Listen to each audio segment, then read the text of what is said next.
santé donc à Assia Partners et je suis spécialiste dans la construction et le développement de parcours patients. Donc on est une structure d'environ 3000 consultants répartis à travers le monde avec des équipes qui sont sectorielles, dont la santé, et des équipes qui sont plutôt fonctionnelles et technologiques. Et parmi ces équipes, on a Solène, qui du coup est la représentante de SIA Experience. Exactement, donc bonjour à tous. Moi, je fais partie d'une petite équipe au sein de SIA Experience qui est spécialisée plutôt dans le design collaboratif, donc l'animation, la conception de temps de travail collaboratif. Et on fait aussi des formations sur les outils du design et de l'intelligence collective et des outils sur mesure, des serious games pour les entreprises et les services publics. Donc, ce qui nous amènera aujourd'hui, donc après cette phase d'introduction, à une découverte d'immersion dans les scénarios, puis après environ une demi-heure, 40 minutes, voire même un peu plus selon les questions, de table ronde, où on accueillera deux personnes qui pourront se présenter tout à l'heure, donc Marie-Victoire Chopin et Laurent Boronade. On leur laissera un temps de présentation au moment du début de la table ronde, et des questions, un temps de questions-réponses, en tout cas pour terminer. Si jamais lors de la présentation du scénario ou de la table ronde, il y a également des questions ou autres, ou des réactions, n'hésitez pas, nous voilà, on se laisse le droit aussi de pouvoir répondre aux questions pendant les différents temps et pas seulement à la fin. Alors peut-être juste pour rappeler, parce que là on est sur le 4e webinaire, rappeler quand même tout l'étendue des travaux qu'on a pu mener. Donc 6 scénarios de design fiction, on a 14 objets fictifs, un peu plus en réalité, et une équipe constituée de 2 designers et de 6 consultants qui interviennent depuis plusieurs années dans le domaine, et un challenge de l'ensemble de ces scénarios par également aussi d'autres membres de l'écosystème, dont aussi les participants qu'on a pu solliciter sur les différents webinaires. Donc un travail assez conséquent. On a déjà pu présenter 3 scénarios jusqu'à présent. Là, c'est le 4e. On en a 2 autres qui sont un peu plus étayés, mais qu'on présentera probablement plutôt par écrit plutôt que par webinaire. Alors, lors du premier webinaire qu'on a pu faire, on a détaillé notre approche, c'est-à-dire comment on a mobilisé l'approche du design fiction au travers de nos recherches et de la construction de nos différents scénarios. Comme à chaque fois, on a pour habitude de redéfinir, en tout cas de poser la définition que nous avons du design fiction pour être sûr qu'on parle bien le même langage pendant l'intégralité du webinaire. Et si certains découvrent cette approche, ça peut permettre d'avoir un aperçu. Donc le design fiction, ça va être une approche créative qui utilise le design comme un moyen d'ouvrir de nouvelles perspectives sur notre avenir. Et pour ce faire, on va matérialiser des scénarios fictifs par des artefacts, par des objets qui sont des objets physiques ou des objets audio, peu importe. Et en tout cas, l'intérêt de matérialiser ces scénarios par des objets, ça va aider la création d'un débat et aider la projection. Donc ça permet d'explorer des différents futurs. Et pour cela, on va se baser sur des signaux faibles ou des tendances qu'on va extrapoler pour construire les scénarios. Alors, un point méthodologique qu'on a précisé lors du tout premier webinaire, c'est que là, ici, on n'a pas forcément choisi de vouloir construire les meilleurs scénarios, dans le sens le scénario le plus idéal. On a cherché une certaine neutralité, donc sur les fameux signaux faibles dont a parlé Solène. On a tiré la pelote de ficelle au final jusqu'en 2050, donc on a exploré certaines tendances avec l'idée de se dire, au final, quelles sont, si cette tendance se concrétise, quels sont les points positifs, les points négatifs. On n'a pas forcément cherché, il y a une autre méthodologie qui est j'explore soit le pire, soit le mieux. Nous, on a plutôt essayé d'explorer quelque chose de relativement équilibré, relativement neutre. Alors, on va commencer par présenter le scénario qui fait l'objet du thème de ce webinaire. Mais avant ça, on trouvait intéressant le fait de vous par quelques chiffres et en tout cas quelques données clés avant de rentrer directement dans l'histoire qu'on va vous proposer. Alors oui, là-dessus, sur certains webinaires, on est plutôt parti sur un format de vrai-faux, C'était le cas notamment avec la réalité augmentée, le métaverse, exosquelette. Donc là, on était plutôt sur cette logique-là. Là, on a préféré rappeler quelques chiffres. Alors, je pense qu'une bonne partie des participants les connaissent, mais néanmoins, il nous semble important, avant de plonger dans le scénario, de représenter ces chiffres-là pour comprendre tout l'ampleur et l'enjeu qu'il y a derrière l'habitat des seniors, notamment. On a 28% de la population qui aura plus de 65 ans en 2050, contre 21% en 2022. Donc, on a une véritable augmentation de cette population. On aura 4 millions de seniors en perte d'autonomie d'ici 2050. Donc l'adaptation du logement, pareil, va être clé. On a un chiffre aussi, 82% des entrées en EHPAD qui ne sont pas de leur plein gré. Donc ce qui montre aussi la nécessité d'adapter l'évolution de l'hébergement, d'adapter progressivement en tout cas la perte d'autonomie. On a aussi, au niveau de la cohabitation des plus de 85 ans avec leurs proches, une diminution énorme et continuelle depuis 1982. Donc on a un modèle aussi sociétal qui évolue. Et pour maintenir le pourcentage de personnes en établissement actuellement, en tout cas, si on prend les mêmes chiffres qu'aujourd'hui, il faudrait un nombre de places d'hébergement permanent de plus de 20% d'ici à 2030 et de 50% en 2050. Donc ça veut dire qu'on doit doubler notre capacité d'ici 2050 si on veut pouvoir accueillir dans les bonnes conditions les seniors qui en auront besoin. Et donc, ça nous amène ici à le rappel de deux notions. Le virage ambulatoire et le virage domiciliaire. Alors pourquoi on les rappelle? Elles font partie des tendances, parce que là on est clairement plus dans des signaux faibles, on est clairement dans des tendances, voire des objectifs de politique publique qui sont bien posés. Néanmoins, ça me semble important de rappeler ce qu'est le virage ambulatoire et ce qu'est le virage domiciliaire, car ces deux tendances ont participé en tout cas à l'extrapolation de ce scénario. On a d'abord sur le virage ambulatoire, c'est le passage d'un système centré sur l'hôpital à un système qui fait des médecins, des équipes de soins primaires, à la fois des pivots sur la coordination des parcours entre la structure de ville et l'hôpital, et également voilà, le pivot du parcours. On a une augmentation, cette augmentation en tout cas entraîne des demandes croissantes de transport vers les centres de soins hors hôpitaux pour les patients concernés. Donc on a bien une logique en fait au final qui transforme et qui va transformer durablement notre système de santé. Sur le virage domiciliaire, là, ça vise à favoriser le maintien à domicile des personnes dépendantes ou en situation de handicap et de limiter le recours à l'hôpital pour la prise en charge des pathologies les plus chroniques. Et ce virage répond aux souhaits de la population grandissante, en tout cas, de pouvoir vieillir à domicile. Et donc là, on a notamment un chiffre qui est assez parlant, hein, 85% des seniors qui souhaitent rester vivre à domicile. Si on extrapole à l'ensemble de la population, l'étude Zerfit 2020 montre qu'il y a 90% des Français qui ont une préférence pour le maintien à domicile. Donc là, on a quelques chiffres juste en dessous hein, sur le nombre de fois où la sécurité a été mise en avant, le confort, l'accessibilité, le logement adapté. Donc des chiffres qui sont assez parlants. Et j'en terminerai par un dernier point avant de rentrer dans le scénario à proprement parler, qui est un certain nombre de projections aussi sur l'évolution du temps passé, notamment en EHPAD. Et donc, du coup, du temps passé en hébergement intermédiaire. Donc, l'hébergement intermédiaire, ça va être tout ce qui va être, par exemple, résidence senior, résidence autonomie, tout ce qui n'est pas résidence médicalisée. Donc, on voit bien hein, sur le schéma qui est à l'écran, l'organisation actuelle et l'organisation future potentielle, évidemment. On va avoir une durée moyenne de prise en charge en hébergement intermédiaire et en domicile qui va considérablement augmenter selon les prévisions, et une durée en EHPAD qui va considérablement diminuer. Donc là, c'est des anticipations. Il y a évidemment plusieurs tendances qui sont en jeu pour les concrétiser, mais à date, ça fait partie des scénarios. Donc s'ils se concrétisent, au final, on a un impact énorme sur tout le secteur du médico-social, hein, que ce soit au niveau du logement intermédiaire ou de l'EHPAD et du domicile. Alors maintenant qu'on a ces chiffres en tête, vous êtes prêts à recevoir notre scénario. Ça va se passer en deux temps. Déjà, je vais commencer par vous présenter le titre de ce scénario. Et si en 2050, on faisait le choix de refondre nos modes d'habitation et de prise en charge des personnes âgées? Il va se faire en deux temps. D'abord, on vous propose un moment d'écoute du contexte de ce scénario. Et ensuite, on va vous présenter trois profils, trois portraits différents appuyé par quelques images pour faciliter votre projection. Alors, si vous êtes prêts, c'est parti.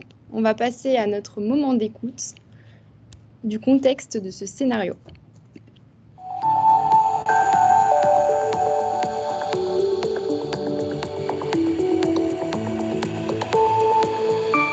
Radio Futur, les nouvelles de votre avenir.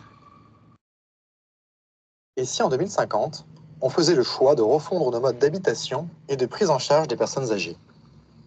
Dans ce scénario, nous imaginons une adaptation du concept de virage domiciliaire au profit d'une stratégie de développement d'habitat collectif intergénérationnel. Ce scénario s'appuie sur une approche holistique du bien vieillir et part d'extrapolations reposant sur des expérimentations menées actuellement au sein de notre territoire, mais aussi à l'étranger. Nous partons ici sur du principe que l'anticipation de la perte d'autonomie passe par le renforcement de la prévention et par l'ajustement de ce logement alors même que la personne est en pleine possession de ses capacités physiques et cognitives, et donc en capacité de s'adapter plus facilement à un nouvel environnement. En 2030, le vieillissement de la population, couplé à une désertification des centres-villes et à la nécessité d'adapter les logements au réchauffement climatique, ont conduit les gouvernements successifs à imaginer de nouvelles solutions d'hébergement des personnes âgées.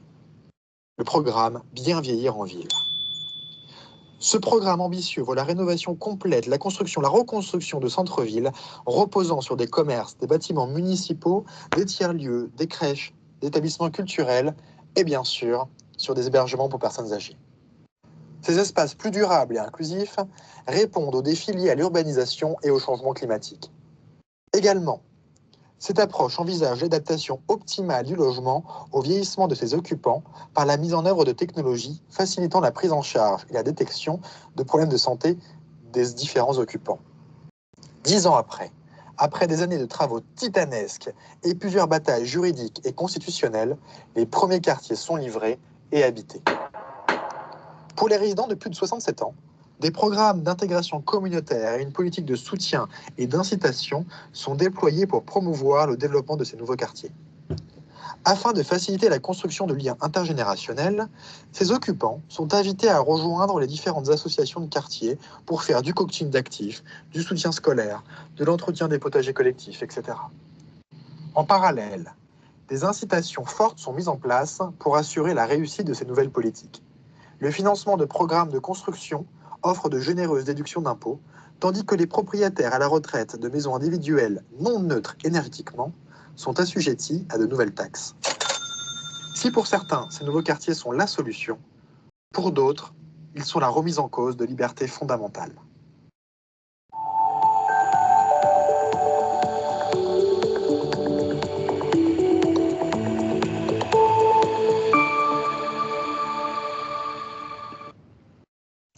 Alors, vous avez pu écouter le contexte de ce scénario. Et finalement, pour aller plus loin, est-ce qu'on ne se demanderait pas comment ça s'intègre dans des quotidiens et au travers du portrait de différents personnages? Donc, Arnaud, je te laisse nous les présenter. Donc, on a fait plusieurs personnages justement pour pouvoir illustrer ce scénario. Donc, le premier, Kylian et Marianne, un couple de 67 ans, qui souhaitent rester dans leur domicile familial.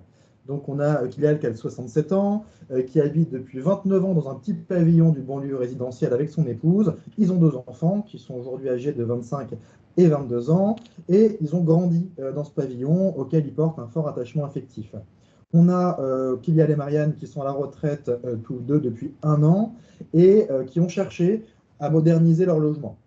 Néanmoins, le logement n'est pas neutre énergétiquement et donc le couple est redevable de la taxe écologique à destination des propriétaires et locataires de retraités de maisons individuelles non autonomes en énergie. Et donc cette taxe, combinée à une hausse du coût de la vie et des retraites relativement faibles, rend l'équilibre des comptes très précaire. Donc malgré les incitations financières assez conséquentes qui ont été proposées par le gouvernement, le couple ne souhaite pas quitter son logement pour de multiples raisons, y compris affectives. Et ces 2 randonneurs en plus chevronnés qui font 30 km par week-end et qui sont en très bonne situation physique, ne voient pas pourquoi ils devraient quitter leur habitation alors même qu'ils sont en pleine possession de leurs moyens. Au final, l'habitat intergénérationnel et la dépendance est quelque chose de très très loin pour eux. Ils préfèrent donc se serrer la ceinture et rester chez eux plutôt que de rejoindre les nouveaux modes d'habitat. Donc les raisons invoquées, quitter leur logement dans lequel ils ont vécu des souvenirs forts, rejoindre un quartier en centre-ville, bof, là pour l'instant ils sont plutôt à la campagne, et être en contact aussi avec une population en perte plus ou moins sévère d'autonomie en tout cas, c'est quelque chose aussi qui leur fait très peur. On a un autre personnage, Malo, qui est un retraité de 70 ans, qui lui est un habitant dans ces nouveaux quartiers intergénérationnels. Il est retraité du bâtiment depuis maintenant quelques années, ça fait 2 ans qu'il est dans l'un des premiers quartiers intergénérationnels et dans un immeuble qui est situé entre une crèche et une bibliothèque. Si son nouvel appartement est certes un peu plus bruyant que son ancien logement, il est beaucoup plus adapté, notamment aux fortes chaleurs, que son ancienne habitation. Donc, la conception de ces nouveaux quartiers, qui sont justement conçus pour être écologiquement le plus efficace, font qu'au final, ils s'y sentent beaucoup mieux en été et en hiver. Également, le logement est parfaitement adapté à de potentielles difficultés de déplacement qui pourraient survenir dans quelques années suite à des problèmes de santé et notamment des problèmes de hanche que Malo a pu contracter depuis maintenant plusieurs années. Donc au final, il envisage l'avenir avec de la sérénité. Également, il est ravi de pouvoir s'investir dans un quartier en pleine ébullition. Il partage sa passion du modélisme et des jeux de stratégie au sein d'un club dédié regroupant étudiants, actifs et retraités. Le dernier personnage qu'on a, Rabia, libraire de 43 ans, qui a repris le commerce de son père depuis quelques années. Sa librairie est située au sein d'un quartier intergénérationnel, donc il y a eu des travaux assez conséquents au moment de la création de ce nouveau quartier. Sa clientèle s'est étoffée, s'est diversifiée avec l'arrivée des nouveaux résidents. Au début, elle a trouvé ce nouveau concept très artificiel. Elle constate néanmoins une véritable augmentation des interactions au sein de son quartier et cela se traduit notamment par un renouveau et une diversification de sa clientèle. Elle n'habite pas nécessairement dans l'hypercentre, en tout cas, elle est ravie de constater un véritable regain de dynamisme sur son lieu de travail. Elle a pu également profiter du programme de déduction d'impôts pour ceux investissant dans le programme Mieux vieillir en ville, sur lequel elle a pu investir il y a quelques années. Alors, donc vous avez découvert ces portraits de personnages qui nous facilitent la projection dans ce scénario. J'espère en tout cas que ça le facilite. Et ça nous permet de faire le pont vers notre table ronde et d'introduire nos 2 invités. Donc Arnaud, je te laisse. Juste sur les différents scénarios, là ici, forcément, on est sur un format numérique. Donc on a, en termes d'immersion, on fait le maximum, mais le format est nécessairement limitant sur les artefacts qu'on peut proposer. On peut aller évidemment beaucoup plus loin sur des formats plutôt physiques. Donc là, c'est pas le format en tout cas qui a été retenu sur ce webinaire. Sur la table ronde, on a le plaisir d'accueillir 2 personnes, Marie-Victoire Chopin et Laurent Boronade. Marie-Victoire, je te laisse te présenter. Bonsoir à toutes et à tous. Donc Marie-Victoire Chopin, je suis docteur en psychologie et en sciences de langage, MBA. Je suis rattachée au département médico-universitaire neurosciences à la PHP Sorbonne Université. Alors, ce qui est au cœur de mes intérêts professionnels, ce sont les relations complexes entre les émotions, les cognitions, les comportements, les processus décisionnels et la communication, tant au niveau individuel que collectif. Et après quelques années d'expérience dans des domaines différents de la santé, mon intérêt particulier va vers la santé mentale aujourd'hui. Laurent ? Et bonjour, enchanté. Je suis donc fondateur de Cura Santé, qui est une agence de conseil en innovation en santé. Et nous, notre quotidien se consacre au sujet d'expérience usagée en santé, donc expérience patient, expérience collaborateur et expérience des différents résidents des différents types de structures médico-sociales. Beaucoup de transformation numérique et beaucoup de co-conception de nouvelles organisations en santé. Donc sur des sujets proches de celui qu'on est en train d'aborder aujourd'hui et divers sujets en santé qui sont d'actualité. Un grand merci à tous les deux d'être là. Première question. Et oui, on va vous poser une première question pour faire un lien direct avec le scénario qu'on vient de présenter. On va vous demander, selon vous, quels seraient les leviers qui permettent de rendre ce scénario crédible, mais aussi à l'inverse, qu'est-ce qui viendrait entraver une telle projection, ou qu'est-ce qui ferait que on n'atteindrait pas ce scénario-là en 2050. Qui veut commencer? Marie-Victoire ou Laurent? Allez, Marie-Victoire, si tu as l'honneur. Alors, si je commence par les leviers qui pourraient potentiellement rendre ce scénario plausible, c'est bien sûr les chiffres que vous avez cités au départ, les chiffres qui concernent le vieillissement. Quand vous prenez les données de l'Organisation mondiale de la santé, vous voyez qu'en 2020, déjà, le nombre de personnes plus âgées de 60 ans a outrepassé le nombre de personnes de moins de 5 ans. Donc, il y a non seulement le vieillissement qui se profile, mais il y a aussi une problématique de renouvellement générationnel. Quand on reprend leurs projections, on voit aussi que 80% des personnes âgées vont vivre en fait dans des pays qui ont des niveaux de revenus faibles à modérés, donc ce qui va constituer aussi une problématique que vous évoquez dans le scénario. Sur le plan santé, nous aurons la chronicisation des pathologies, tout simplement avec le rallongement du durée de vie. On aura aussi des enjeux de santé mentale. Voilà, des problématiques de vieillissement comme la perte des pertes sensorielles, comme les troubles musculo-squelettiques, des douleurs ostéo-articulaires, ça peut être le diabète, ça peut être la dépression, la démence, effectivement, donc les problématiques neurologiques. Donc, tout cela, effectivement, va se profiler d'ici quelques années, qui se profile déjà, et donc qui va sous-tendre, en fait, la nécessité de trouver des solutions durables et les plus confortables possibles pour bien vieillir. Le coût énergétique, bien sûr, les problématiques climatiques que vous évoquez, tout cela paraît plausible. Après, ce qui me questionne effectivement, c'est l'autonomie. Tout à l'heure, vous parlez donc d'un couple, Kylian et Marianne, qui sont des randonneurs invétérés. Et quand vous reprenez les conclusions de la fondation de futur de Dubaï, Dubai Future Foundation, il y a des développements très intéressants sur les solutions technologiques, nanotechnologiques, nanorobotiques, qui permettront justement de compenser la perte d'autonomie, en tout cas de la lisser dans le futur. Il y a aussi des solutions de domotique, de maisons connectées, des solutions de télémédecine, des voitures autonomes. Donc, je finis par me dire que l'autonomie, ce n'est pas forcément le meilleur argument. Par ailleurs, vous évoquez aussi la situation de Malo qui est retraité du bâtiment, un métier pénible par définition. Donc, la question qu'on va se poser, c'est la pénibilité en fait des métiers en 2050. Est-ce qu'on va rester au même endroit, au même niveau? Est-ce qu'on aura des solutions préventives? Et la médecine préventive est au cœur en fait de la ligne stratégique nationale, en tout cas à l'horizon de 2033.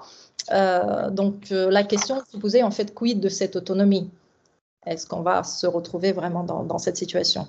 Laurent, tu peut-être… Oui, non, tu as bien résumé la situation. Le principal levier, il est lié à la conjoncture et à cette problématique démographique et à cette aussi nécessité d'accès aux soins dont on ne sait pas vraiment comment elle va évoluer d'ici 2050. Je ne sais pas si le numerus apertus aura résolu les problématiques d'accès aux soins dans les zones les plus reculées. Ce qu'il y a de sûr, c'est qu'aujourd'hui, on a une volonté politique qui d'aller vers les services de soins infirmiers à domicile et vers potentiellement des incitations à créer ce type de structure-là. Alors, est-ce qu'on sera sur le modèle que vous avez évoqué avec la carotte et le bâton, côté taxes pour ceux qui ne respectent pas de certaines conditions? Ce qu'il y a de sûr, c'est qu'aujourd'hui, on peut tout à fait imaginer que on soit sur des Pinel ou je ne sais quel modèle incitatif qui aurait intérêt à favoriser ce type de modèle-là. Et voilà, et sans ça, d'ailleurs, ça paraît très compliqué. On a un changement de mentalité aussi. Hein. On assiste, on devrait assister progressivement à la fin du modèle pavillonnaire qui plaît aux Français depuis maintenant, je ne sais pas combien de dizaines d'années, et avoir une inversion de la tendance liée aux contraintes écologiques, mais aussi économiques. Hein. C'est-à-dire que clairement, il est peu probable que les seniors que nous serons dans 30 ans soient capables d'assumer les coûts liés à ce type d'habitation.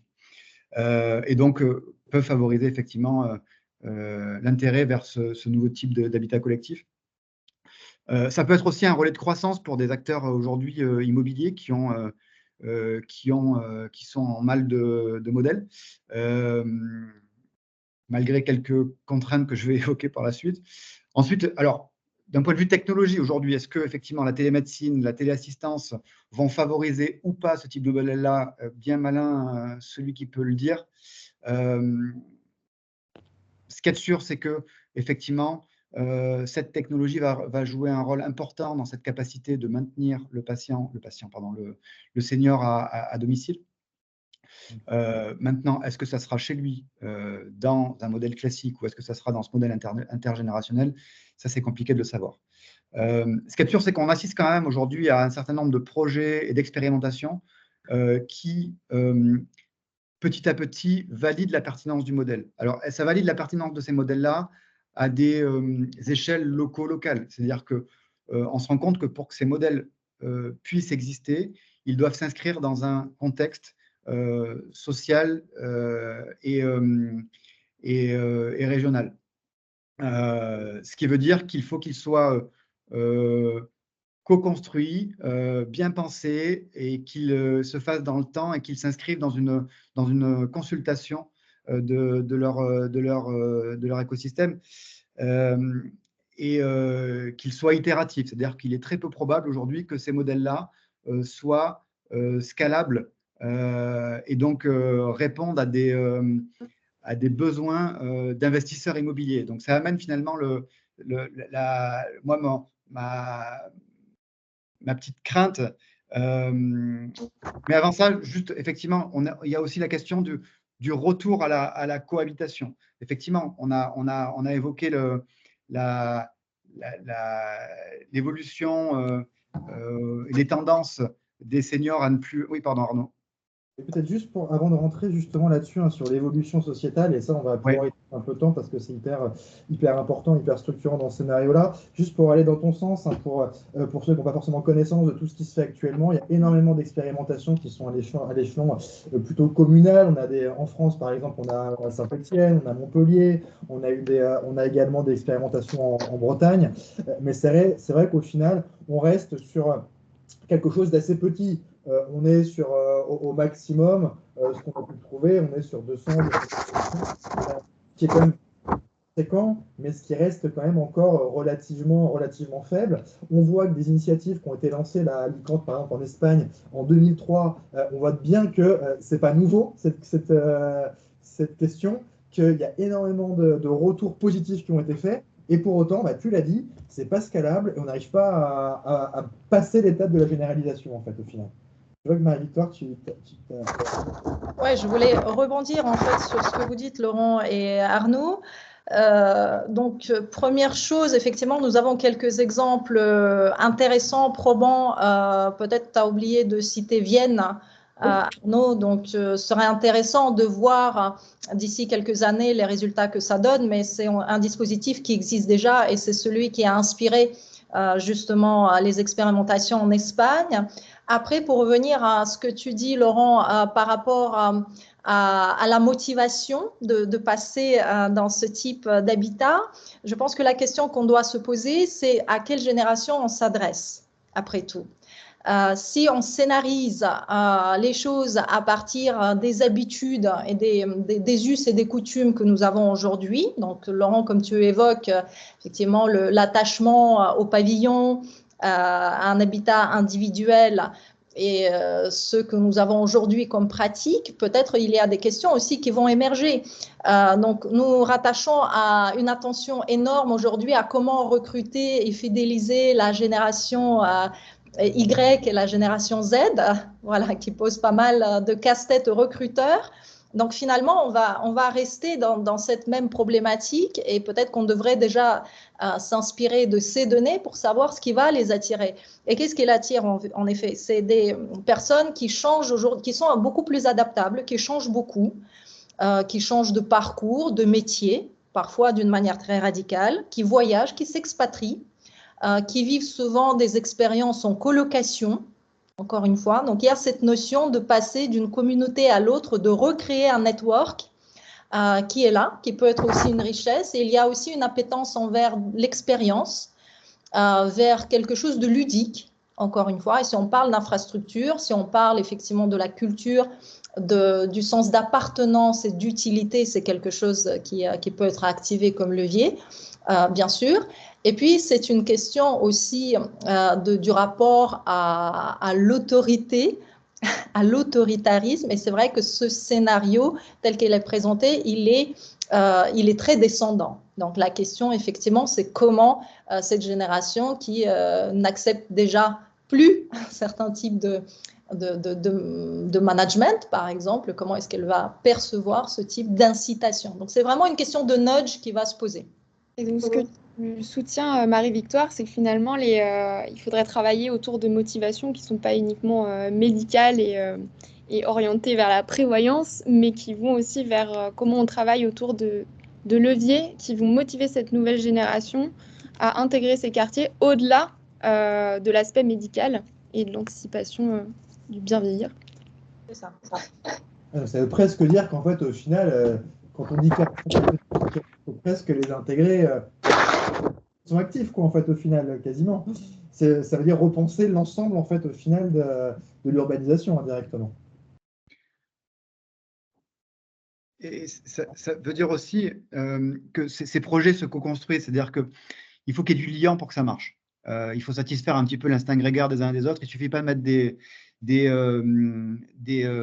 jeunes individus avec des plus âgés pour que les uns compensent les autres. Et donc, il faut un projet commun pour que ça marche. Et on voit que les projets qui marchent aujourd'hui sont co-construits autour d'activités communes, doivent satisfaire un aspect communautaire qui vient créer la cohésion au sein de ces projets-là.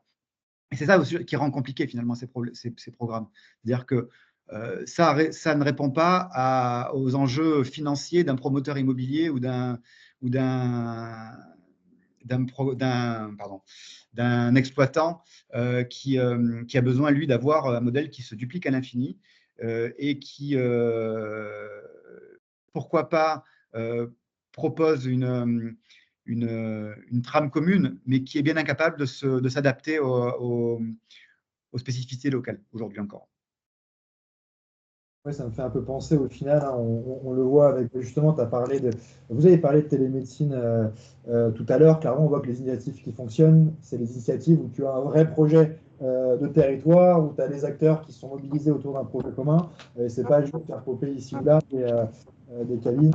Ça va bien plus longtemps. Donc là, on peut faire des parallèles là-dessus, en fait, au final, avec ce besoin, cette nécessité d'avoir un projet commun avant de pouvoir. Et ça nécessite des compétences locales, des compétences qui doivent être distillées au niveau des territoires, au niveau des collectivités. Ça ne peut pas répondre simplement à une loi du marché. Ça veut dire derrière, en termes de mobilisation d'acteurs, on a nécessairement le privé à but lucratif, on a nécessairement l'État, en fait, indirectement, les pouvoirs publics aussi, qui doivent se saisir de cette question-là si on veut avoir un passage à l'échelle, en fait. Complètement. Peut-être intéressant à envisager comme levier, c'est la RSE des entreprises, hein, finalement, et éventuellement l'intérêt que les entreprises puissent avoir à investir dans ce type de logement pour, par exemple, améliorer l'attractivité, l'image de marque de l'entreprise, pour loger, par exemple, les jeunes salariés, Ça peut concerner la fonction publique, si on reprend par exemple l'attractivité de la fonction publique hospitalière pour les jeunes paramédicaux dans la région parisienne, c'est clairement aussi le prix du logement par rapport effectivement aux revenus que ces professionnels pourraient avoir à l'entrée dans le métier. Donc la question, par exemple, est-ce que ça pourrait constituer un levier? Ça peut être aussi la question de la mobilité dans la fonction publique en général, pas que hospitalière, ça peut être effectivement l'État, ça peut être territorial, notamment je pense à la mobilité des cadres, qui tourne souvent autour d'une moyenne de tous les 5 ans, de bouger tous les 5 ans, donc ce qui entraîne évidemment les contraintes en termes de relogement pour la personne, donc pour le salarié, pour le conjoint, les enfants, avec toutes les difficultés de trouver les infrastructures qui suivent. Effectivement, ça, c'est des problématiques qui existent déjà et qui pourraient déjà peut-être intéresser les entreprises dans leur politique RH, dans leur politique RSE. Deuxième levier, effectivement, auquel je pourrais penser, c'est éventuellement les assurances. Qui ont un intérêt à au final garder en bonne santé, en situation autonome, en tout cas un maximum leur activité. On voit déjà sur les investissements qui sont faits que tout ce qui est notamment application de bien-être, de prévention, on voit bien que c'est surtout eux qui sont un peu en tête de pont quand même, en partie, bien sûr, il n'y a pas que, mais on voit qu'il y a un intérêt certain sur le domaine-là. C'est eux qui payent à la fin, donc… Voilà. Mais ça veut dire que derrière, en termes de prévention, on a quand même on a un intérêt à ce que les pouvoirs publics aient encore plus de place quand même au final dans la prévention. Tout à fait. C'est vrai que sur cette notion de RSE, pour le coup, on pourrait bien envisager, et d'ailleurs on le voit de plus en plus, cette notion de RSE, notamment dans les marchés publics, c'est de plus en plus présent. On voit bien que on pourrait bien rapprocher le score RSE ou une notation RSE en termes d'achat responsable avec justement des actions d'entreprise qui iraient dans le sens de la prévention. Il y a une grande place effectivement à la question de la prévention là-dedans, c'est-à-dire que comment on amène effectivement des personnes qui sont amenées à être dépendantes un jour ou l'autre vers ce type d'habitat ou vers ce type de configuration, avec tout ce qui va être concerné le bouger et le bien manger. Aujourd'hui, il est bien compliqué de pouvoir proposer ce type de modèle de prévention dans des territoires reculés et avec des populations qui sont isolées. Donc, on a tout intérêt, effectivement, si on veut favoriser ce type d'approche-là, à pouvoir le proposer dans ce type d'habitat collectif. Alors, il ne faut pas forcer les gens à habiter là-dedans, mais par contre, il faut réfléchir en parallèle à comment on peut favoriser des modèles plus préventifs à travers l'habitat, en tout cas. Alors, justement, je vais plutôt m'adresser à Marie-Victoire, où tu as parlé de nudge tout à l'heure. Comment on peut faire pour, au final, accompagner les individus dans le changement de leurs habitudes et justement, comment faire en sorte que, parce que le principe justement de la prévention, c'est d'anticiper en partie cette autonomie et donc prendre des décisions au moment où justement on est éloigné des conséquences possibles de cette non-prise de décision. Donc ça veut dire se dire, je vais aller en logement adapté à un moment où je suis en pleine possession de mes moyens. Comment, avec du nudge, quels sont les moyens, les leviers pour au final amener progressivement les individus à changer? Est-ce qu'il y a des leviers ou est-ce que ça se fait sur du long terme? Est-ce que tu peux nous éclairer là-dessus? Alors, les idées qui me viennent en tête en t'écoutant, je pense que déjà, il faut dire que la prévention, c'est une affaire de longue haleine. Et c'est quelque chose, le changement des habitudes ne se fera pas du jour au lendemain, en tout cas au passage à la retraite, effectivement. Plus on avance en âge, moins on est souple, plus on est réfractaire au changement, et c'est normal parce qu'on a constitué une expérience de vie, une certaine expérience de vie qui nous paraît comme juste et convenable. Donc, effectivement, il faudrait s'y prendre bien à l'avance et de voir comment déjà on pourrait acculturer les jeunes, les enfants, les adolescents, les jeunes adultes à la notion de vivre ensemble, à la notion de cette appartenance et à ce partage, en fait, de se vivre en communauté pour que chacun retrouve un intérêt certain. Il y a déjà un peu les expériences dans cet ordre-là que tu as cité, Arnaud. Il y a, par exemple, cette plateforme lyonnaise, si je ne me trompe pas, qui s'appelle Tom et Colette, voilà, et qui permet de mettre en lien les étudiants qui sont à la recherche d'un logement abordable et les personnes seniors qui ont peur de rester seules, en fait, de dormir seules, voilà, d'être isolées. Et donc, c'est quelque chose qui marche pas mal, gagnant-gagnant. Après, au niveau ça peut être aussi, par exemple, la valorisation des travaux d'intérêt général. Par exemple, est-ce qu'on pourrait faire quelque chose au niveau des taxes, au niveau de l'imposition pour ceux qui investissent ce type d'activité? Donc, si on revient à la question de nudge, effectivement, ça peut être la peur, effectivement, de quelque chose, de peur de perdre d'autonomie, mais je ne suis pas certaine que ce soit la bonne, vu ce qu'on s'est dit. Il y aurait un intérêt aussi, j'ai intérêt de faire ça parce que je m'en sors gagnant. Donc, ça peut effectivement être des infrastructures, hein, des systèmes d'aide. Ça peut aussi être quelque chose qui n'a rien à voir avec la santé, mais comme une continuité, en fait, de la vie active. La possibilité de se sentir utile, par exemple, la possibilité de s'impliquer dans la gestion de ces quartiers, par exemple au niveau syndical. D'ailleurs, on se disait qu'en 2050, en fait, ces personnes-là, ils ne seront pas à la retraite. En fait, c'est les jeunes qui prendront une sorte de retraite, un financement pour choisir un parcours professionnel. Et une fois ce contrat de vocation est rempli, ils continuent en fait à exercer leur métier, à faire bénéficier en fait la communauté de leur expérience, de leur seniorité justement dans un domaine. C'est aussi quelque chose de plausible, encore une fois. Donc là, par exemple, la question qu'il faudrait se poser, c'est qu'est-ce qu'on fait de l'emploi des seniors, en fait. C'est une qualité, ça, pour le coup, en plus. Alors, on a une question dans le chat de Margot. Quel a été l'impact du Covid sur le fait de conserver le modèle de la maison individuelle et est-ce que ça ne vient pas freiner le retour en ville? Alors, excellent. Très très bonne question.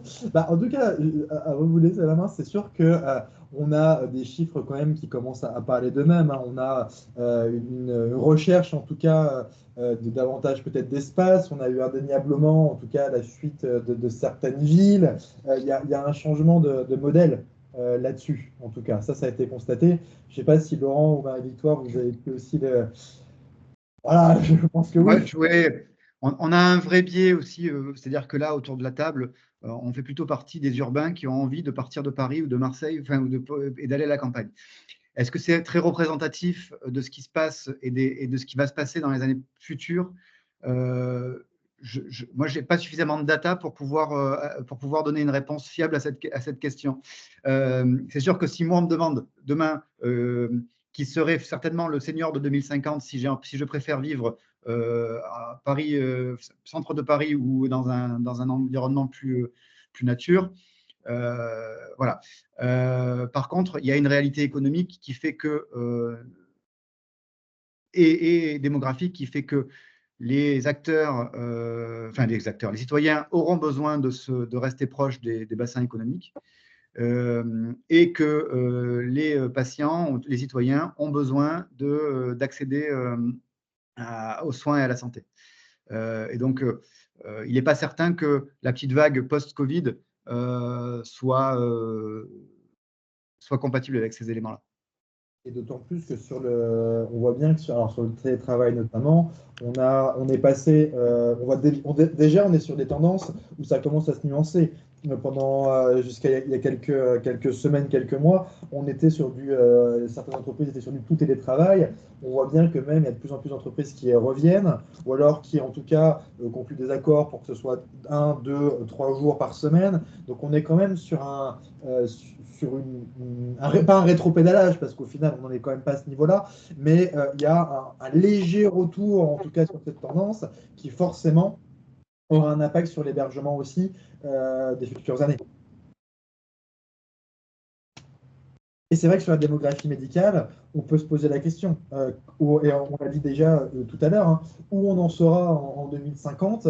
Est-ce qu'au final, déjà maintenant, on a clairement des fractures territoriales en fait, sur l'accompagnement et sur certaines spécialités notamment. Est-ce qu'elles vont continuer à s'accentuer? Ça aussi, ça va probablement contribuer à l'évolution des modes d'hébergement.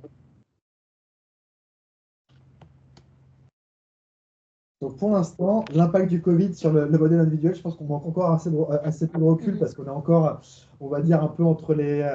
Il n'y a pas si longtemps, c'est 2021, hein, au final, hein, on va dire la fin, en tout cas le début de l'accalmie. Là, on est en 2024. Donc c'est vrai qu'au final, c'est encore un peu tôt, peut-être, pour voir où vont nous mener toutes ces tendances.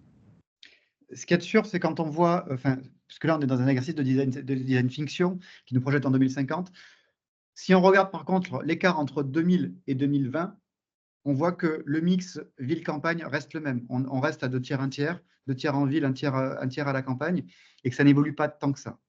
Donc, est-ce que ce ratio sera le même en 2050? Bien compliqué de le dire, mais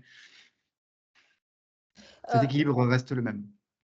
Ce qu'on a oublié aussi, c'est un peu ce qui a conduit, ce qui a donné cette possibilité de se mettre au vert, c'est le télétravail.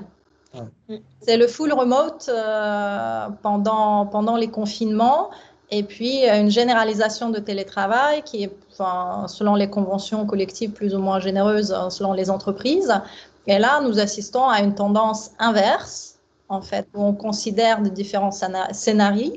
Une semaine de travail de 4 jours au lieu de 5, 2 jours, 3 jours, le retour au bureau. Les États-Unis, en tout cas, ce qui se passe là-bas, effectivement, c'est un retour massif au bureau, encore une fois. Donc, c'est aussi peut-être intéressant de prendre un peu de recul par rapport à cette pratique avec les années qui viennent. Et c'est vrai que là, Laurent a bien fait de le rappeler aussi, sur le télétravail, on touche une fraction de la population. En plus, hein, c'est-à-dire que pour beaucoup, encore, le télétravail n'est pas possible, pas envisageable. Donc c'est vrai qu'on a forcément un biais aussi quand on fait ces analyses-là. Et on voit que le mouvement n'a pas été non plus généralisé, en fait, au final. D'ailleurs, on a même maintenant, on commence à avoir le mouvement inverse, hein. On a les premiers cas de personnes qui sont parties justement de grandes villes et qui reviennent. Soit parce qu'ils n'ont pas réussi à s'intégrer, soit parce qu'au final, c'est pas tout à fait ce qu'ils imaginaient, soit parce que le changement justement avec les conditions de télétravail font que oui, aller prendre le train tôt le matin, 2-3 fois par semaine, en fait au final, au bout de quelques mois, ça commence à peser. On a Lyonnaise justement. C'est pas très loin pour le coup, mais les allers-retours avec Paris sont quand même fréquents. Donc du coup, on voit que tout ça, ça pèse. Donc il y a un impact, il y aura un impact certain, et même sur la maison individuelle, cette fameux modèle qui a été décrié ces dernières années. On entend, il y a quelques mois justement, d'autres voix qui viennent contrebalancer en disant oui, la maison individuelle, c'est vrai qu'au niveau énergétique, c'est pas forcément ce qui est le plus efficient, mais par contre, les jardins qui vont avec, d'un point de vue écologique, d'un point de vue faune et flore, ça a un vrai avantage, un vrai intérêt par rapport à des jardins urbains. Donc même ça commence à évoluer. Et idem sur l'hyper digitalisation des individus. Aujourd'hui, on ne sait pas comment ça va évoluer. C'est-à-dire, est-ce qu'on va avoir un effet rebond ou est-ce qu'on va, au contraire, continuer de foncer dans le tout numérique? Aujourd'hui, on n'a pas deux études qui démontrent la même chose. Donc, on ne sait pas si, effectivement, dans 25 ans, on sera entièrement digitalisé derrière un écran à 99% de notre temps, ou si on reviendra vers du plus communautaire et du plus physique. On l'espère peut-être, mais en tout cas, ce qu'il y a de sûr, c'est que ce modèle-là, aujourd'hui, il tient plus à une méthode de conception qu'à un modèle en lui-même. Moi, c'est un petit peu le principal levier que je vois. C'est-à-dire que pour que ça marche, il faut qu'on apprenne à un certain nombre d'acteurs à innover. Et ça vaut tant pour les acteurs, les investisseurs, les financeurs, que du côté des collectivités, que du côté des pouvoirs publics. C'est-à-dire que si on n'est pas capable de rentrer dans de la recherche utilisateur, et là je pense que si Expérience sera d'accord avec moi, si on n'est pas capable de rentrer dans de la recherche utilisateur approfondie, de permettre à des citoyens de co-construire l'habitat qu'ils ont envie d'utiliser et d'être capable d'inscrire ces innovations dans des systèmes apprenants qui s'améliorent au fil du temps, on est à peu près sûr qu'on ne sera pas capable de proposer des solutions qui seront convenables aux seniors d'ici 25 ans. Et c'est vraiment ça pour moi la priorité aujourd'hui. Et on a une remarque de Justine dans le chat qui parle d'un virage culturel. Elle dit « Je pense qu'une des clés fondamentales de la réussite de ce type de projet pose la question d'un engagement solidaire dans une société française qui ne l'est pas vraiment. C'est un vrai virage culturel à prendre. » En tout cas, ce qui est sûr, c'est qu'il y a une notion d'implication. On voit bien pour que ce projet marche, il va falloir réussir à impliquer les usagers, les citoyens, les patients, selon la façon dont on les nomme. Et il va falloir effectivement de l'engagement. Et moi, ça me fait penser tout ça aussi au développement de tout ce qui est expérience patient. Et ça Laurent, ça tu connais bien. Et tout ce qui est démocratie sanitaire aussi. On voit bien que c'est peut-être cette tendance qui est en train de se développer, on va dire énormément, hein, notamment en provenance aussi du Québec. On voit bien que c'est peut-être une des clés aussi, un changement de focus aussi pour essayer de développer ces... C'est une bonne question en fait. La solidarité, pour qu'elle marche, il faut qu'il y ait un win-win. C'est-à-dire que l'élan solidaire spontané, il tient un temps, mais pour qu'il perdure dans le temps, il faut que tout le monde soit gagnant. Et pour que tout le monde soit gagnant, si on regarde à l'échelle d'un établissement sanitaire, on parle beaucoup de symétrie des attentions et de perméabilité entre l'expérience du patient et l'expérience du collaborateur. Si on veut que l'expérience du patient tienne, si on veut une bonne expérience du patient, il faut que le collaborateur ait une bonne qualité de vie au travail et une expérience collaborateur satisfaisante. Là, c'est la même chose. Si on veut que ces modèles tiennent, il faut qu'on soit capable de co-construire le modèle avec le senior et avec les autres générations et que chacun y trouve son compte. Et ça, c'est de la méthode. Ça, c'est de la méthode et c'est cette méthode qu'il faut faire scaler et ce n'est pas le modèle qu'il faut faire scaler.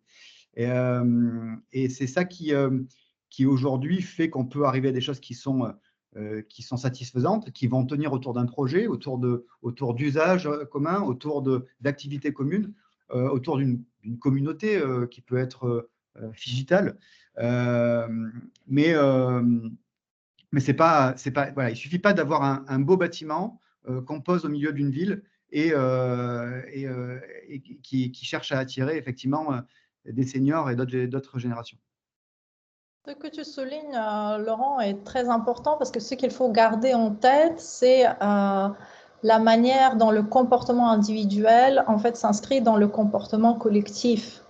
La question de la solidarité et de l'engagement, elle est très importante. On a besoin d'appartenir en fait à un groupe. Mais on a besoin aussi que ce groupe nous le rend par la reconnaissance. On a besoin que notre individualité, notre subjectivité soit reconnue. Donc, c'est un peu ambivalent, mais sans cet aller-retour constant, c'est difficile de jouer à long terme. On le voit d'une manière beaucoup plus simple en thérapie, on le voit dans les relations interpersonnelles, hein, avec les amis, dans la famille. Voilà, si on prend la question de renouvellement de la population, donc qui reposera aussi en partie sur l'immigration, sans doute avec les années, on peut se demander en fait quel apport culturel il y aura en fait avec ce renouvellement différents modes de vie, différents systèmes familiaux, organisations familiales où justement il y a une question d'appartenance qui est traitée différemment que dans notre système. Il y a cette problématique de win-win aussi très différente. Donc, comment est-ce que les générations plus seniors, en fait, aident les générations plus jeunes, encore une fois, quelle est la manière de s'occuper réciproquement des uns des autres. Donc, tout à l'heure, quand tu as montré les slides, Arnaud, tu as montré, en fait, la baisse de situation de cohabitation des seniors avec leurs enfants. Dans ce qui, nous, on aura très rapidement, on l'a déjà d'ailleurs, une problématique d'isolement des personnes âgées, tout simplement par cette problématique d'urbanisation, de carrière des jeunes, de la complexité de cohabitation, du fait que l'habitat est très réduit. Donc, c'est quelque chose qui va peser et qui va accélérer en fait le vieillissement. Ça fait encore une fois partie des facteurs qui sont listés par l'OMS. Hein, c'est la difficulté d'entretenir des liens de proximité, c'est le fait aussi de voir mourir ses amis, voilà, c'est son entourage. Donc ça, c'est quelque chose aussi qui va être très complexe. Et donc, le besoin d'appartenir, ça peut être effectivement un levier intéressant, mais en retour, il faut qu'il y ait une reconnaissance, encore une fois, il faut qu'il y ait une utilité. Là, encore une fois, si on reprend les études sur l'isolement et la solitude qui ont été menées sur les astronautes de NASA, voilà, on voit effectivement parmi les leviers qui sont listés, c'est le sens en fait de la mission, c'est vivre en mode expérience mais donner sens, appartenir effectivement à une cause, à une communauté, à une cause sociale, l'entretien du réseau, encore une fois, du réseau, des liens interpersonnels, bon, pas à distance, par visio, bien sûr, mais c'est très important. L'importance des souvenirs. Dans vos scénarios, vous parlez des souvenirs, la difficulté de quitter le pavillon qui est rempli des souvenirs. Ça, c'est assez intéressant, effectivement, comment est-ce qu'on peut recréer dans ce type d'habitat un environnement familier. Souvent, quand on accompagne les personnes hospitalisées vers les structures d'hébergement aidées, encore une fois, ce qu'on donne comme conseil, c'est de réfléchir à comment reconstituer, en fait, comment s'approprier une chambre, comment reconstituer cette bulle individuelle, personnalisée, comment personnaliser en fait l'habitat. C'est très important pour que la transition se fasse de la meilleure manière. Donc il y a toujours cet aller-retour en fait entre l'appartenance, l'engagement, le sens social, mais un retour aussi vers moi, la reconnaissance de mes besoins en tant qu'individu, mes repères. Donc, c'est vraiment deux pôles, effectivement, qu'il faut rechercher à concilier. C'est ça l'enjeu. On a un petit peu parlé et au final, ce scénario-là, on t'a pas entendu, je suis désolé, je crois. Oui, on a assez peu parlé des professionnels de santé pour l'instant, en fait, au final. On a beaucoup parlé des patients, des pouvoirs publics, on a beaucoup parlé d'évolution des habitudes, on a parlé un peu de numérique aussi également. On voit bien qu'un scénario comme ça, pour le coup, va nécessairement impliquer des changements assez drastiques, en fait, au final, dans l'organisation du système de santé et même dans les métiers. Juste un chiffre hein, sur le domicile. Notamment, si on voulait couvrir les besoins du domicile, il faudrait recruter 140 000 ETP supplémentaires d'ici à 2030, sur un secteur qui actuellement est aux alentours de 280 000 ETP. Donc on montre bien que même actuellement, on voit bien qu'il y a une tendance à une augmentation du besoin.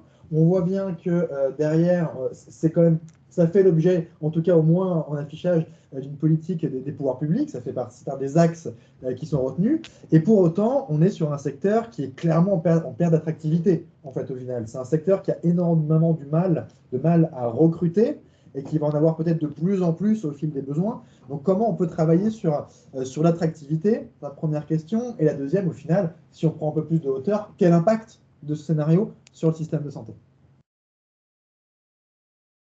Alors, les problématiques qui se profilent aujourd'hui par rapport aux professionnels de santé, en tout cas dans les structures d'hébergement, c'est les ratios, en fait. C'est les ratios soignants-patients qui sont clairement insuffisants, voire excessivement optimisés. Parce que les patients sont très différents, les besoins sont très différents et c'est assez difficile en fait de rationaliser d'une manière très, très comptable. Il faut qu'il y ait quand même une marge d'ajustement. Deuxième problématique, c'est que les soignants n'ont pas le temps de faire du soin. Beaucoup de professionnels qui ont le parcours dans les structures de gériatrie parlent non pas de soins mais de maltraitance. Ils disent « j'ai l'impression de maltraiter mon patient » par faute de temps.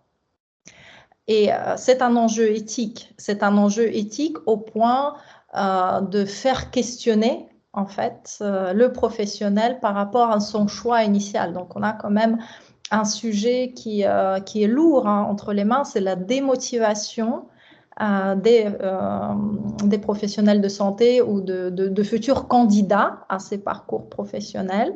On a eu effectivement une vague pré-Covid pour une série de raisons et post-Covid qui était très importante. Et voilà, pour revenir effectivement à cette tranche de population et son accompagnement, oui, effectivement, on manque de temps de faire un soin de qualité. Un soin de qualité, c'est quoi? C'est un temps humain, en fait. C'est de se poser, d'accueillir, d'écouter et de personnaliser, d'adapter le soin aux besoins de la personne.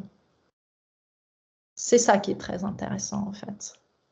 Donc, et c'est quelque chose, c'est pour l'humain finalement qu'on y va dans ce type de parcours de carrière. C'est des métiers dits de vocation. Donc, si on n'a pas ça, ça prive de sens en fait le reste, la composante technique du métier. Alors, toute la question, ça va être, est-ce qu'on aura effectivement plus de marge pour pratiquer comme on le souhaite dans le respect des principes éthiques, de nos codes de déontologie respectifs? Est-ce que les outils de digitalisation nous permettront justement de dégager de temps de qualité pour travailler la relation, pour personnaliser, pour respecter en fait la dimension psychique de chacun, des individus, de leur famille, s'occuper de nous aussi, de nous les soignants. Ça fait partie en fait de la qualité de vie au travail, oui. Moi, je vois trois réponses à ta question. Le premier niveau, c'est la capacité de coordonner les soins et les services, qui est évidemment grandement facilitée par une unité de lieu. C'est-à-dire que plus on va pouvoir faire intervenir différents métiers et services numériques dans un même endroit, plus ça sera efficace. Le deuxième sujet, et je crois que Marie-Victoire, tu l'as évoqué assez implicitement, c'est la question de la valeur. La valeur en santé, est-ce que l'expérience du patient et les résultats cliniques face aux moyens qui sont engagés respectent un ratio qui est satisfaisant. Et la troisième question, c'est la question de la prévention. On y revient, notamment sur la question de la santé mentale. Aujourd'hui, c'est vrai qu'on a très peu parlé de la santé mentale jusqu'à présent. Enfin, Marie-Victoire, tu l'as fait de par ton métier. C'est vrai qu'aujourd'hui, on a quand même des indicateurs qui sont très préoccupants par rapport à la santé mentale de la population et a fortiori des seniors. Et donc, comment on va pouvoir agir là-dessus et comment on va pouvoir enfin intégrer du sportif, du médico-sportif et des programmes d'alimentation qui sont satisfaisants et qui permettent à la fois aux seniors qui vont intégrer ces habitats intergénérationnels et potentiellement aux populations sensibles qui n'ont pas accès à ces services-là, d'en bénéficier. Et donc ça, on revient un petit peu sur tout ce qu'on a dit, mais pour moi, c'est vraiment les 3 points clés aujourd'hui. Si on veut que ce soit efficace d'un point de vue santé publique, il faut vraiment insister là-dessus. En tout cas, c'est sûr que sur la partie soignant, en tout cas, ce type de quartier ne pourra fonctionner que si derrière, il y a un développement encore plus fort de la coordination entre les différents professionnels. Donc, il y a bien sûr le numérique qui va pouvoir y aider. Il y a des protocoles aussi de coordination qui se mettent en place aussi au niveau organisationnel qui peuvent y aider. Nous, en concevant ce scénario-là, on a beaucoup pensé aussi au modèle Burzorg, aussi, qui est, alors je le prononce peut-être pas très bien, mais un modèle qui, pour ceux qui ne connaissent pas, a émergé aux Pays-Bas, si je ne me trompe pas, avec au final des petites équipes qui sont spécialisées dans le suivi et le soin à domicile. C'est une structure, c'est une société à la base, Burzorg, avec un siège qui est au final, donc c'est 10 000 infirmiers et aides-soignants, en tout cas aux Pays-Bas, avec un siège d'une 50aine de personnes. Donc on voit bien qu'on a un ratio quand même qui est très différent par rapport à d'autres structures qu'on peut trouver ailleurs, et avec des équipes qui sont très mobiles, qui s'autogèrent. On est sur des équipes de 10, 15, 20, 25 personnes maximum, avec une présidence tournante, en fait, au final, sur les tâches administratives. Donc, tous sont soignants et tous vont à un moment de l'année prendre, en tout cas, des tâches administratives et donc mettre la main à la pâte, en tout cas, sur cette partie-là. Et on voit que les résultats, en tout cas dans les pays nordiques et notamment aussi aux Pays-Bas, sont assez édifiants. On a, en termes de qualité de vie des professionnels de santé, des retours qui sont extrêmement positifs. Au niveau de la prise en charge des patients, idem, on a des retours qui sont très positifs. Et on a justement ce modèle qui commence à essayer de s'implanter en France. Il y a une expérimentation qui a été lancée par la CNSA il y a, je crois que c'était juste avant le Covid, on n'a pas encore l'évaluation, en tout cas à ma connaissance, qui va être portée au sein de plusieurs départements. Donc c'est aussi un modèle qui doit permettre, c'est Burzorg, je vais vous l'écrire. Alors, j'ai juste retrouvé la bonne orthographe, parce que pour le coup, il y a quand même beaucoup de consonnes. C'est bon, tu l'as. Voilà. C'est le modèle Burzorg, donc c'est une entreprise, mais c'est devenu un modèle, justement aussi, qui se développe et qui peut être très inspirant, en tout cas, pour tout ce qui est médecine de ville et domicile, notamment. Est-ce qu'il y a des questions? C'est vrai qu'on a eu déjà plusieurs questions pendant les échanges. Est-ce qu'il y a des questions supplémentaires?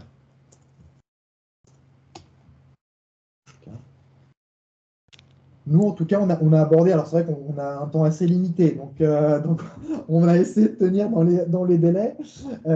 Est-ce que déjà, Marie-Victoire, Laurent, vous avez voilà, un dernier message, un dernier message à prononcer avant qu'on passe plutôt à la partie conclusion de ce webinaire? Peut-être, vu la complexité du sujet, il faut vraiment qu'on anticipe 2050.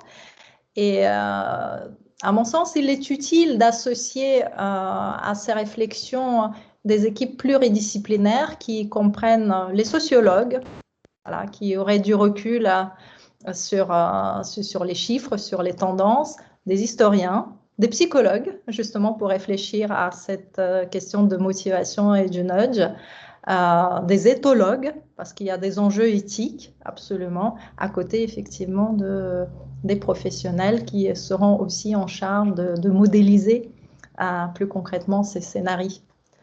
Et puis, comme tu l'as évoqué, d'intégrer les personnes âgées de 2050 et pas et nous. Voilà, ne pas oublier à quelle génération on s'adresse. Et c'est vrai que tu parles d'éthique, déjà c'est en train de se développer énormément, notamment sur tout ce qui est numérique en santé. On a cette préoccupation de l'éthique aussi qui commence à devenir de plus en plus omniprésente et qui commence à se structurer. D'ailleurs, c'est un des axes aussi de stratégie nationale. Laurent, est-ce que tu as une... Oui, alors effectivement, en conclusion, je me répète sur le fait, la nécessité d'apprendre à co-construire ces modèles-là et de le faire avec avec des méthodologies qui sont vraiment inclusives et qui viennent réduire le risque in fine d'échec de ce type de modèle. Et évidemment d'apprendre à en analyser l'expérience des usagers et d'intégrer ces mesures-là dans la réévaluation et dans l'amélioration de ces structures, parce que sinon on risque de faire des coquilles trop vides. Et puis, bien entendu, vous remercier pour ce très très chouette format qui vous a demandé beaucoup de travail, et je trouve ça très qualitatif. Merci beaucoup en tout cas. Alors il y a des questions qui sont arrivées en plus. On a notamment une question de Jade qui est quels seraient les impacts potentiels de l'évolution des modes d'hébergement sur les métiers et l'accès aux soins. Alors on en a un petit peu parlé. En tout cas, ce qui est sûr, c'est que derrière, il y aura peut-être probablement de nouveaux modes d'exercice, de nouveaux métiers peut-être même. On a forcément aussi le développement de coordination avec le numérique, notamment. On va avoir une place aussi, on va voir comment tout ce qui est justement télémédecine va pouvoir réussir à s'imbriquer dans les organisations territoriales, va pouvoir continuer à développer les usages. Donc on a des impacts qui vont être assez énormes. On va voir comment va évoluer la démographie médicale. Je ne sais pas si Marie-Victoire ou Laurent, vous avez quelque chose à rajouter sur cette question. Et après, on aura une dernière question de Margot, qui est plutôt sur la valeur ajoutée du design. C'est une fiction, mais je vais d'abord vous laisser intervenir, si vous le souhaitez, sur l'impact sur des modes d'hébergement, sur les métiers d'accès aux soins. Coordination et délégation, on revient sur tout ce qu'on se dit depuis maintenant des dizaines d'années, et qui a encore bien du mal à prendre. Effectivement, une réponse territoriale, au plus près en fait des usagers, qui est pareil au cœur depuis de nombreuses années, au cœur des politiques publiques et des préoccupations stratégiques. Encore une fois, donc il y a effectivement des exemples qui me viennent en tête, l'apparition des centres médicaux dans les territoires où justement il y a un risque de désertification, ou en tout cas il y a un manque de structures intermédiaires ville-hôpital, une désertification libérale et manque de structures en fait intermédiaires. Et ces structures sont très investies effectivement et permettent de développer d'autres structures autour, en fait, un vrai écosystème, un vrai hub. Donc c'est tout à fait intéressant, à condition qu'il soit accessible. Au niveau des métiers, effectivement, moi je vois effectivement une meilleure qualité de vie au travail pour les soignants. Ce n'est pas du tout la même chose pour une infirmière en libéral de faire le tour de petites villes, encore une fois limitrophes, ou effectivement de centrer, de prioriser ses soins dans un quartier plus concentré, tout en veillant à son bien-être au travail, à la qualité des pauses, tout simplement respecter. Enfin, parfois on est à ça, effectivement. Est-ce que nos soignants ont le temps de se poser et de manger? Est-ce qu'ils dorment correctement? Oui, donc la QVT aussi. Je viens de le rappeler, parce que là, c'est vrai que ça fait partie des chantiers à venir et qu'il va falloir continuer à mener. Très, extrêmement important. On a une dernière question. Oui, de Margot. Une dernière question qui porte plutôt sur la valeur ajoutée du design fiction pour stimuler ces réflexions et les actions qui les suivront vis-à-vis d'autres disciplines. Effectivement, nous, on a choisi cette approche parce que c'est pas évident de se projeter sur des futurs qui nous paraissent plus ou moins lointains. L'intérêt du design fiction, c'est qu'on peut utiliser des objets qui sont proches de nous et qui nous ramènent à des quotidiens auxquels on peut s'identifier. Il y a travaillé avec la métropole de Lyon pour la co-construction de la charte des espaces publics. Et en fait, on s'est rendu compte que finalement, on a commencé à réfléchir à des projections sur la ville de demain, la ville du futur. Si jamais on avait mobilisé cette approche à cet instant-là, on aurait peut-être pu aller encore plus loin. Mais déjà, il y avait des questions qui se posaient sur la place de la viabilité, comment vivre en ville dans des conditions climatiques désormais différentes et qui vont continuer à l'être. Donc évidemment, les problématiques climatiques, elles font que cette approche, elle est essentielle. Et aujourd'hui, finalement, le métier du designer, on est moins dans la réaction, on est plus dans l'anticipation des besoins à venir et moins dans la création de dispositifs, d'objets, d'expériences qui sont pour nous nos besoins d'aujourd'hui. Donc peut-être que c'est aussi une manière de faire changer un petit peu les métiers du design, de se projeter vers des approches un peu différentes. Et je vais compléter sur ce qui a été cité avant, il y a la partie anticipation. Et design fiction, justement, permet d'anticiper et permet en plus un caractère immersif qui permet de faire en sorte que tous les participants, au final, se sentent concernés. On a la création de scénarios, on a la création d'objets, et donc au final, une situation qui peut paraître lointaine, au final devient tout de suite beaucoup plus actuelle. Et donc c'est une méthode en tout cas qui est assez forte là-dessus. On a, Marie-Victoire l'a dit, la nécessaire pluridisciplinarité, pardon. Le design fiction, c'est nécessairement une équipe pluridisciplinaire avec justement différentes visions, différents enjeux. C'est là-dessus, au final, que la démarche est le plus riche.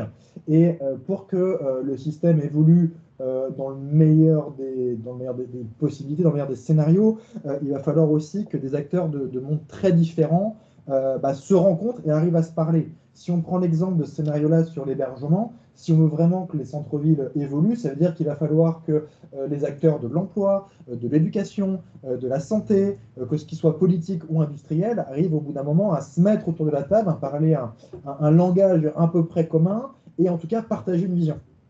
Et ça, le design fiction là-dessus est très puissant en fait comme outil. Et en plus, j'en finirai peut-être par là, c'est un outil qui s'adapte très bien aux échéances, c'est-à-dire là on a pris 2050 parce qu'on avait des chiffres démographiques qui commençaient à être fiables en 2050, on pourrait très bien faire 2040, justement on a eu Soigné sur Mars, ça Laurent tu connais bien l'auteur, justement qui est en 2100, donc on a une liberté en fait dans les échéances, c'est quand même assez appréciable et on peut très bien le faire à l'échelon, là en l'occurrence sur Mars c'est une planète, mais on a à une échelle plus petite certains départements, notamment la Manche, si je ne me trompe pas, qui a enclenché cette démarche pour dire si en 2030 j'ai comment sera mon écosystème de santé en 2030. Donc au final, c'est ça qui est très pratique avec cette démarche, pour peu qu'elle soit bien menée, c'est cette flexibilité avec l'objectif final d'envoyer tout le monde vers une cible ou des cibles communes, et en tout cas une prise de conscience à un instant T. J'espère avoir à peu près répondu en plus. Est-ce qu'il y a d'autres questions avant de conclure? Alors j'ai l'impression que c'est bon dans le chat. Du coup, donc il nous reste, donc on arrive à la fin de ce webinaire. Donc déjà, un grand merci Laurent et Marie-Victoire pour votre participation aujourd'hui. En tout cas, c'est un vrai plaisir, comme d'habitude. J'en profite aussi pour remercier les participants des webinaires précédents. On a eu Alexandre Miguel, Jean-Noël Vita, plutôt sur la partie exosquelette et métaverse. Également Achille Lerpinière et Thomas Jossoin qui étaient sur le développement d'une application numérique d'État et donc qui ont pu nous faire part de leur retour, notamment sur Tous Anti-Covid, où ils ont eu un rôle assez déterminant.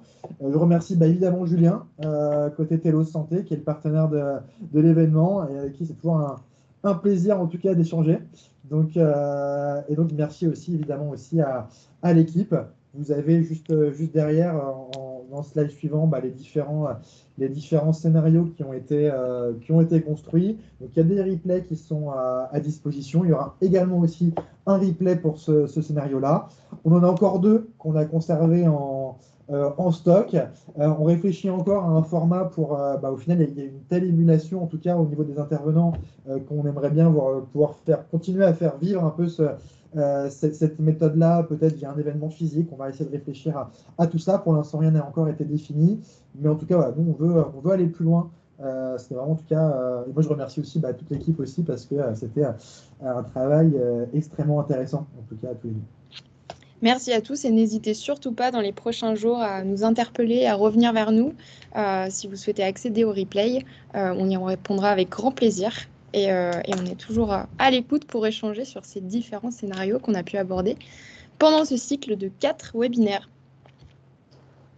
Merci à tous en tout cas. Merci beaucoup. Très bonne soirée. Merci beaucoup. Merci beaucoup.